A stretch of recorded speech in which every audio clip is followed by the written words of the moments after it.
پاک ارشاد فرما رہا ہے، دل کے کانوں سے حدیث سننا، پوری تقریر یاد رہے نہ یاد رہے، یہ حدیث دل پر لکھ کر لے جانا۔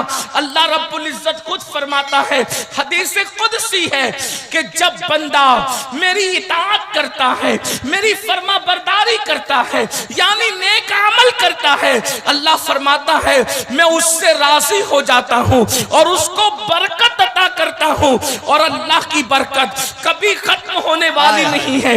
برکت کیسے ملے گی؟ تعویذات سے نہیں۔ برکت کیسے ملے گی؟ صرف کسی کا چہرہ دیکھنے سے نہیں۔ برکت کیسے ملے گی؟ صرف بزرگوں کے ہاتھ چومنے سے نہیں۔ اللہ فرما رہا ہے، اس کا مطلب یہ نہیں کہ میں آپ کو منع کرنے آیا کہ بزرگوں کے ہاتھ نہ چومو، ایسی بات نہیں۔ چومو، تعویذات بھی لو، بزرگوں کی زیارت بھی کرو، لیکن اصل برکت کہاں سے ملے گی؟ اللہ فرما رہا ہے جب تم میری فرما برداری کر کے مجھے راضی کرتے ہو، جب تم میری فرما برداری کر کے تم مجھے راضی کرتے ہو تو میں تمہیں نہ ختم ہونے والی برکت عطا کرتا ہوں۔ سبحان اللہ، کبھی ختم نہیں ہوگی برکت، نسلوں تک باقی رہے گی، صدیوں تک باقی رہے گی۔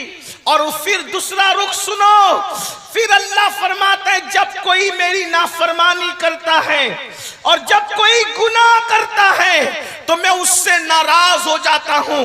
توجہ کرنا، اپنے بچوں کی شکل اپنے ذہن میں لاؤ، اپنے پوتا پوتیوں کی شکل اپنے ذہن میں لاؤ، اپنے نواسے نواسیوں کی شکل اپنے ذہن میں لاؤ۔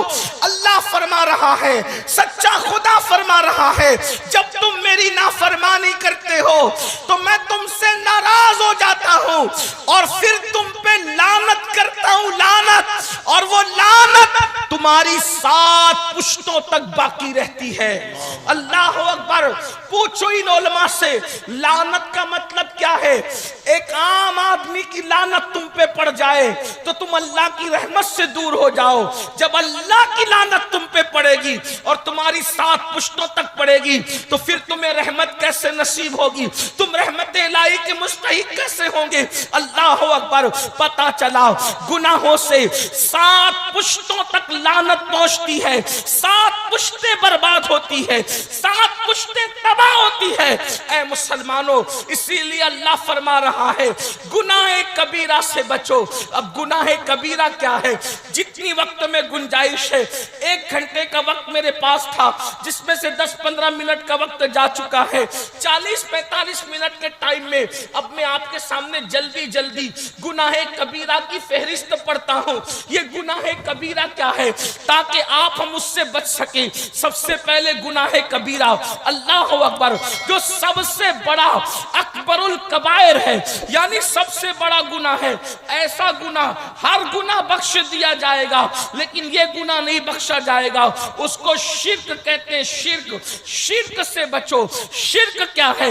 اللہ کے علاوہ، اللہ رب العزت کے علاوہ کسی اور کی عبادت کرنا، یہ شرک ہے۔ جو چیزیں اللہ کے لیے خاص ہے اس میں کسی کو شامل کرنا، یہ شرک ہے، شرک۔ اور شرک سارے کبیرہ گناہوں میں سب سے بڑا کبیرہ گناہ ہے۔ اللہ شرک کو معاف نہیں کرے گا۔ آج مسلمانوں کا حال کیا ہو گیا ہے؟ معاذ اللہ، بہت سارے مسلمان بت خانوں کی طرف بھی بڑھتے ہیں۔